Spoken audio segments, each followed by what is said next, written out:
Good morning student. आज का जो हमारा लेक्चर है पोटेंशियोमीटर पे। ठीक है, लास्ट लेक्चर में हमने पोटेंशियोमीटर के कुछ बेसिक्स बताए थे, जैसे कि पोटेंशियोमीटर के जो दो प्रिंसिपल पे जिन पे वर्क करता है, एक तो क्या कौन सा था हमारा पोटेंशियल ग्रेडियंट, और दूसरा क्या था बैलेंसिंग ऑफ ईएमएफ। ठीक है, अब उसके अगला पार्ट ये हमारा, हम पोटेंशियोमीटर के बारे में पढ़ेंगे। अब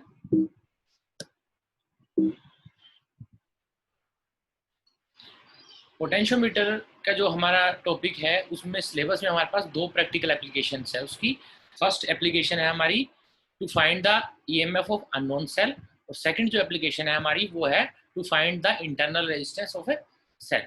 ठीक है, तो हम पहली एप्लीकेशन से शुरू करते हैं, to find the EMF of unknown cell. ठीक है, अब कई बच्चों का क्वेश्चन था कि सर हम किसी भी बैटरी का ईएमएफ मान लेते हैं, हम एक बैटरी ये है हमारे पास, इसका ये इंटरनल रेजिस्टेंस है, ये इसका ईएमएफ है, ये इंटरनल रेजिस्टेंस है, इसको मिलके एक हमारी बैटरी तैयार हुई। ठीक है, कुछ बच्चे पूछ रहे हैं सर इसके टर्मिनल्स को ए और बी टर्मिनल हम मानते हैं, जैसे ये ए और बी टर्मिनल है, इसको हम डायरेक्ट वोल्टमीटर से कनेक्ट करके हम इसकी वोल्टेज नहीं नाप सकते।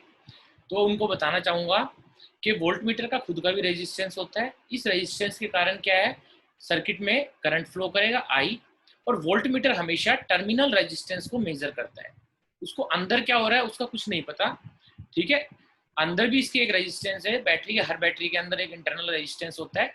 तो जब आप टर्मिनल से मेजर करोगे पोटेंशियल उसका, तो वो आपको पोटेंशियल डिफरेंस देगा, टर्मिनल पोटेंशियल डिफरेंस दिखाएगा, वो हमें ईएमएफ की वैल्यू नहीं देगा। और हमें पता है, जैसा कि हमने प्रीवियस लेक्चर्स में पढ़ा है, कि V किसके बराबर होता है हमारा, E माइनस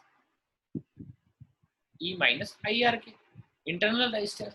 तो V हमेशा कम रहेगा ईएमएफ से। ठीक है, अब V ईएमएफ के बराबर कब हो सकता है, जब सर्किट में कोई करंट फ्लो ही ना करे। जब सर्किट में कोई करंट फ्लो नहीं करेगा तो क्या होगा, अगर तो बैटरी का जो ईएमएफ है वो वोल्टेज टर्मिनल पोटेंशियल में कन्वर्ट नहीं होगा, तो वो हमें maximum value of potential difference देगा, मतलब ईएमएफ देगा। तो हमें अगर ई की वैल्यू फाइंड करनी है तो हमें सर्किट में करंट जीरो करना पड़ेगा, तभी हमें मैक्सिमम ईएमएफ पता लग सकता है। ठीक है, तो इसके लिए हम क्या करेंगे,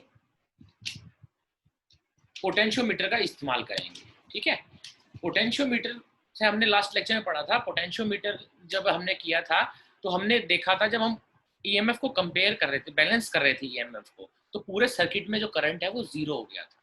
तो उससे हमें पोटेंशियोमीटर से हमें एग्जैक्ट वैल्यू ईएमएफ की मिलती है, इसलिए हम पोटेंशियोमीटर का इस्तेमाल करें।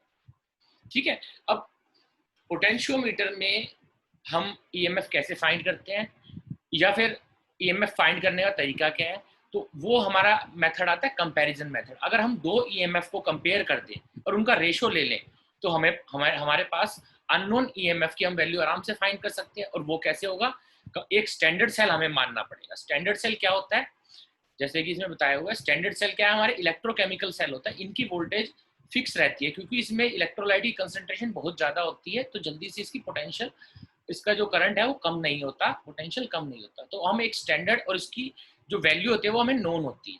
तो हमारे पास दो स्टैंडर्ड सेल हम इस्तेमाल करेंगे इस प्रैक्टिकल के अंदर और इस टॉपिक के अंदर, एक लैग्रांचे सेल, एक डैनियल सेल। तो आपको जो अच्छा लगे आप उसको यूज कर सकते हो एज ए स्टैंडर्ड सेल। ठीक है, तो अब कंपैरिजन कैसा होगा, हम प्रीवियस स्लाइड पे चलते हैं। ये देखिए, हमने लास्ट लेक्चर में किया था, हमने क्या किया था, एक ऐसी लेंथ, हमें मान लो एल लेंथ पे ये हमारा सर्किट बैलेंस हो गया था। हम एल लेंथ पे हमने सर्किट बैलेंस हो गया था।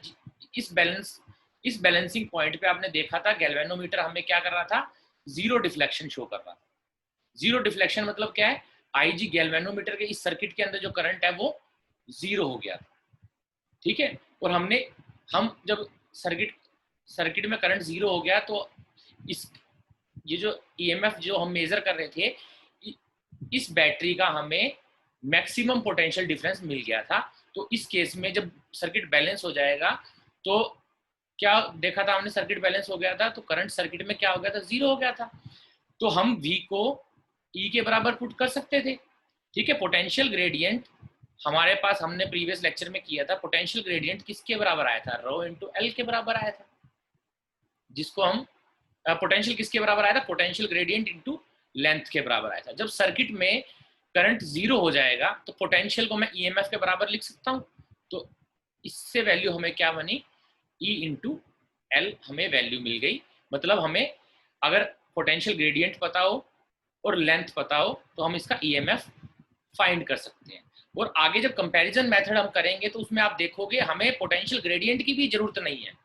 हमें पोटेंशियल ग्रेडियंट का यूज ही नहीं आएगा इसमें, इस मेथड के अंदर, कंपैरिजन मेथड के अंदर हम पोटेंशियल ग्रेडियंट हमें ना भी पता हो तब भी हम ईएमएफ फाइंड कर सकते हैं। वो देखिए कैसे होगा, हम अगली स्लाइड्स में चलते हैं। जैसे कि ये आपको सर्किट दिख रहा है, ठीक है। हमने एक यहाँ पर क्या किया, पोटेंशियोमीटर सर्किट में हमने दो बैटरी हमने कनेक्ट करी। एक हमने कनेक्ट किया स्टैंडर्ड सेल, जो इवन हमें मान लिया हमने स्टैंडर्ड सेल है, और दूसरी बैटरी जो हमने जिसका unknown register, unknown EMF find करना है, वो कनेक्ट,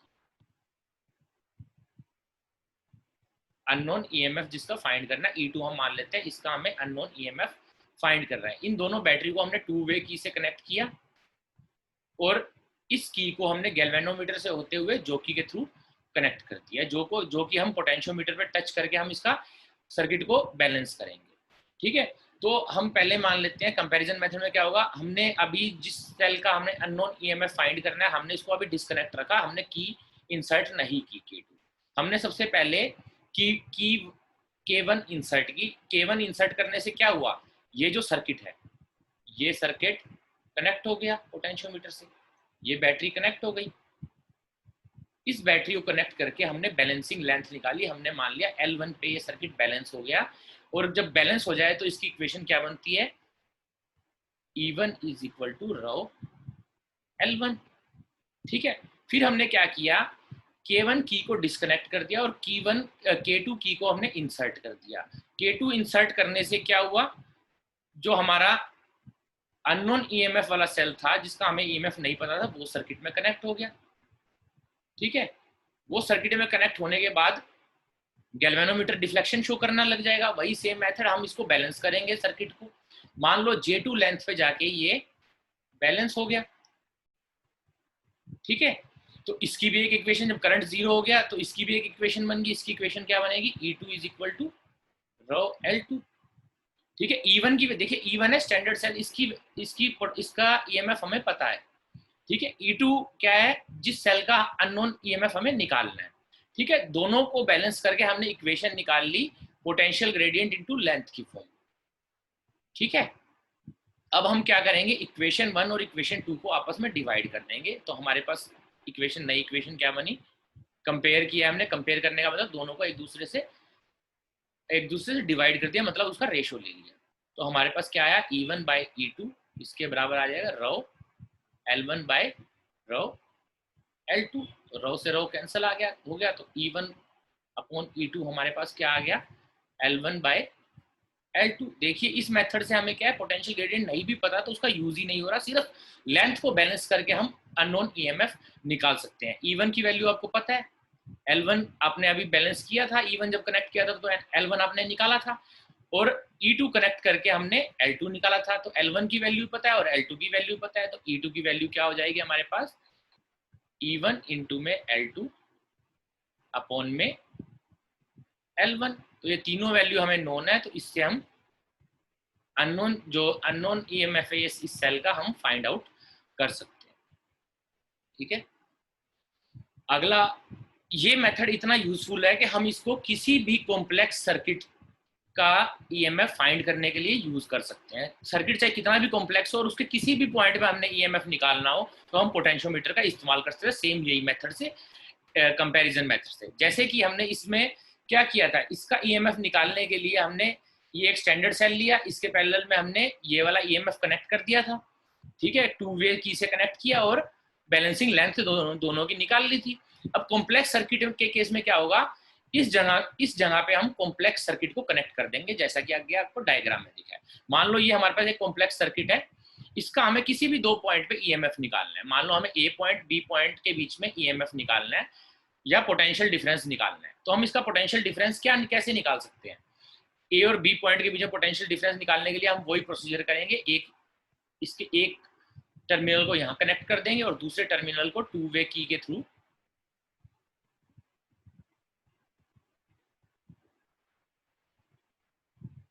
यहाँ कनेक्ट कर देंगे, यहाँ से गैल्वेनोमीटर की वायर निकालेंगे और जोकी के थ्रू बैलेंसिंग लेंथ निकालेंगे।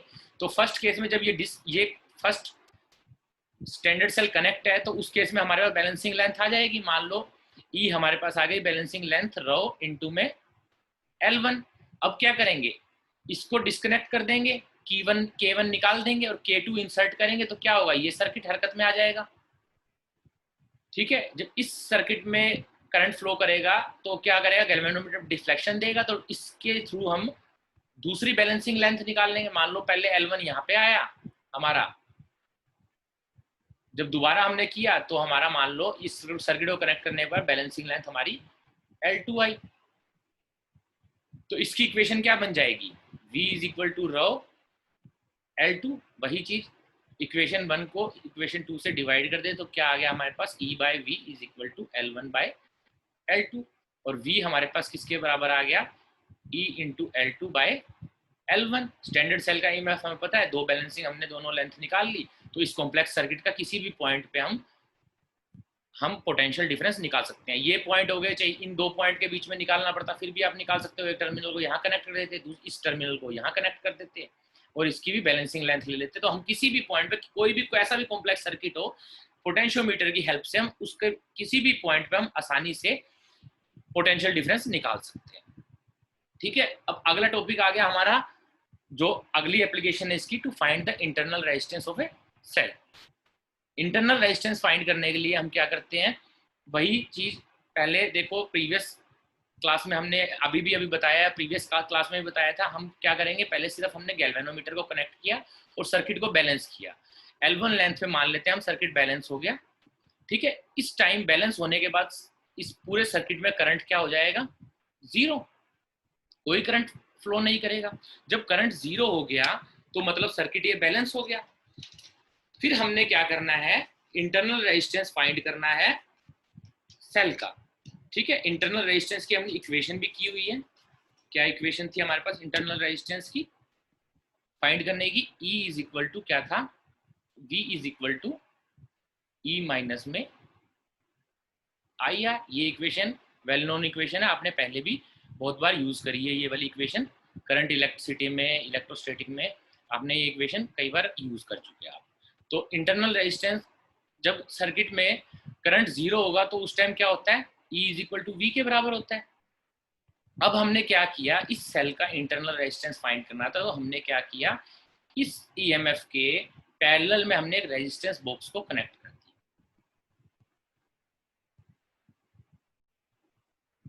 रेजिस्टेंस बॉक्स को कनेक्ट कर दिया। जब मान लो इसको कनेक्ट करेंगे हम, ठीक है, इसको कनेक्ट करने के बाद क्या होगा, रेजिस्टेंस है, बैटरी है, तो इस सर्किट में करंट फ्लो होना शुरू हो जाएगा। पहले सर्किट बैलेंस था, हमने बैलेंसिंग लेंथ निकाल ली थी L1। ठीक है, जब इसका सर्किट, जब इस बैटरी से हमने रेजिस्टेंस को कनेक्ट किया तो इस सर्किट में करंट फ्लो होने लग जाएगा। ठीक है, तो हमें क्या होगा, हमारा EMF कन्वर्ट हो जाएगा किसमें, पोटेंशियल में। तो इक्वेशन क्या आएगी, V इज इक्वल टू, यहाँ पोटेंशियल है, पोटेंशियल ड्रॉप क्रिएट हो गई, तो ये किसके बराबर होगा, V is equal to E minus में IR के। ठीक है, और V किसके बराबर होता है, इसमें जब सर्किट फ्लो, इसके अक्रॉस पोटेंशियल ड्रॉप कितना क्रिएट होगा, V is equal to IR के बराबर क्रिएट होगा, पोटेंशियल ड्रॉप रेजिस्टेंस के अक्रॉस। ठीक है, तो V की वैल्यू हमने पुट कर दी I into R is equal to E minus में I इंटू R। ठीक है, इसको IR को मैं यहाँ ले आता हूँ तो I कॉमन आ जाएगा, तो क्या बन जाएगा, I R plus R is equal to E। ठीक है, I को मैं क्या लिख सकता हूँ, V बाय R। I को मैंने लिख दिया V by R, R plus R is equal to E। तो ये इक्वेशन क्या बन गई, R plus R is equal to E into R by में V। तो R यहाँ ले जाएंगे तो माइनस में आ जाएगा, तो स्मॉल r किसके बराबर आ गया, R कॉमन आ जाएगा इसमें, तो स्मॉल r किसके बराबर आ गया, E बाय V माइनस में 1 के। तो यहाँ से इक्वेशन इंटरनल रेजिस्टेंस हम निकाल सकते हैं, अगर हमें हमें नोन है क्योंकि हमने रेजिस्टेंस बॉक्स कनेक्ट किया है। ई बाय वी की वैल्यू मिल जाए तो हमें आर की वैल्यू निकालने में मदद हो जाएगी और बड़ी आसानी से हम आर की वैल्यू निकाल सकते हैं। अब ई बाय वी कैसे मिलेगा वो देखिए। पहले हमने रेजिस्टेंस बॉक्स को डिस्कनेक्ट किया, डिस्कनेक्ट करने के बाद हमने क्या किया, सिर्फ बैटरी से हमने बैलेंसिंग लेंथ निकाली, बैलेंस सर्किट बैलेंस हुआ, सर्किट बैलेंस होने से हमें क्या मिल गया, ई की वैल्यू मिल गई। ई की वैल्यू किसके, मान लो एल लेंथ पे ये बैलेंस हो रहा है तो इसकी वैल्यू हमें L1 लेंथ मान लेते हैं हम, L1 लेंथ पे बैलेंस हो रहा है तो ई की ईएमएफ की वैल्यू हमारे पास किसके बराबर होगी, रहो L1 की। अब हमने क्या किया, इस की को इंसर्ट किया, इस की को इंसर्ट किया तो सर्किट में करंट फ्लो होना शुरू हो गया। अब गैल्वेनोमीटर को अगर टच करोगे, जहां पहले आप रीडिंग L1 पे अगर मान लो बैलेंस हुआ था, L1 पे अगर ये बैलेंस हुआ था तो अब ये L1 पे डिफ्लेक्शन शो करने लग जाएगा, क्योंकि L1 पे L1 लेंथ पे हमने अब रेजिस्टेंस कनेक्ट कर दिया है, सर्किट में करंट फ्लो होने शुरू हो गया है। अब इसको हमें दोबारा बैलेंस करना पड़ेगा रेजिस्टेंस लगा के। जब हमने रेजिस्टेंस को कनेक्ट कर लिया तो हमने दोबारा इसको बैलेंस किया, मान लेते हैं L2 लेंथ पे ये बैलेंस हुआ, ठीक है, L2 लेंथ पे ये बैलेंस हो गया। L2 लेंथ पे बैलेंस होने के बाद हमारे पास यहाँ से एक इक्वेशन और मिल गई, तो V किसके बराबर आ गया, क्योंकि इसमें करंट फ्लो हो रहा है तो इसका ईएमएफ नहीं होगा, वो वोल्टेज वो पोटेंशियल डिफरेंस के बराबर होगा, मैक्सिमम वैल्यू नहीं होगी, इसलिए हमने ई की जगह वी को इस्तेमाल किया है। इसकी बैलेंसिंग लेंथ क्या हो गई, L2, ठीक है। अब दोनों का रेशियो ले लो तो ई बाई वी किसके बराबर आ गया, L1 बाय L2 के। ये ई बाई वी की वैल्यू हमने यहाँ पुट कर दी तो हमारे पास इंटरनल रेजिस्टेंस का क्या फॉर्मूला बन गया, R is equal to small r L1 by L2 minus 1। अब L1 हमने फाइंड कर रखा है, L2 हमने फाइंड कर रखा है, तो आराम से इसकी वैल्यू पुट करके R हमें नोन है, हम इंटरनल रेजिस्टेंस बड़ा आसानी से निकाल सकते हैं इसका, ठीक है। अब है एप्लीकेशन ऑफ पोटेंशियोमीटर। पोटेंशियोमीटर हमारा क्या है, potentiometer is used as a voltage divider in an electronic circuit. Electronic circuit में वोल्टेज डिवाइडर का काम करता है। ये कहाँ कहाँ यूज होता है, रेडियो में, टेलीविजन में, ठीक है, volume, radio television volume control में यूज होता है, रेडियो टेलीविजन में टोन कंट्रोल में यूज होता है, लीनियरिटी कंट्रोल में यूज होता है, और कुछ मेडिकल इक्विपमेंट में भी यूज होता है, ठीक है। तो ये हमारे पास होगी पोटेंशियोमीटर की एप्लीकेशन। तो प्रीवियस लेक्चर में हमने क्या बताया था, अगर प्रीवियस लेक्चर आपने नहीं देखा है तो पहले प्रीवियस लेक्चर देखिएगा, उसके बाद ये लेक्चर देखिएगा, तब आपको ये ज़्यादा अच्छे से समझ में आएगा, क्योंकि उसमें हमने मेन टॉपिक जिसके बेस पे ये काम करता है, जैसे कि potential gradient, balancing of length, वो हमने प्रीवियस लेक्चर में बता रखा है। और प्रीवियस लेक्चर का देखना हो तो लिंक डिस्क्रिप्शन में मैंने डाला हुआ है, तो आप उसको आराम से देख सकते हैं। पहले लेक्चर फर्स्ट देखिए, उसके बाद ये पोटेंशियोमीटर का सेकंड लेक्चर देखिए, आपका पूरा पोटेंशियोमीटर का टॉपिक क्लियर हो जाएगा, किसी को कोई दिक्कत नहीं आएगी। आपको वैसे पढ़ने में डिफिकल्ट लग रहा था, अगर ये पूरा आप लेक्चर देखोगे आपको पता लगेगा ये कितना आसान टॉपिक है, और एक बार समझ में आ गया तो आप इसको जिंदगी भर नहीं भूलोगे, ठीक है।